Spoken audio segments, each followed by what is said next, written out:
gusto niyong bumili ng manok, sabihin niyo sa akin. Mura lang doon. Parting murong yung katabi ng baras. Ayan siya, Lods. Oh. Di ko alam kung anong pangalan niyan, Lods. Pero manok pa rin yan. Pwede na ba pagsasabungin yan? 700 lang yan, Lods. Ayun, oh. Kaso may sugat yung paa, Lods. Magagaling pa kaya to? Ayun, oh. May sugat yung paa niya, Lods. Oh. Tapos mayroong nakalagay dun sa ano niya, sa may pakpak. Siguro may bali, siguro yan, Lods. Ayun, Lods. Tingnan mo yung paa niya. Ano yan, Lods. Oh. Ayun, oh. May ano dun sa pakpak niya, Lods. Oh. May nakalagay na ano. Siguro may bali. May bali yan, ano? Bakal yan. Ay, bakal. May bali nga. Yun o.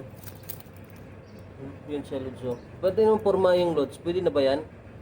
Yung ganyang manok? Para mainitin ang ulo. Gutom yan tatulid sa. No? Mainitin ang ulo yung galit yun. Ayan na, Lods. Galit na, Lods.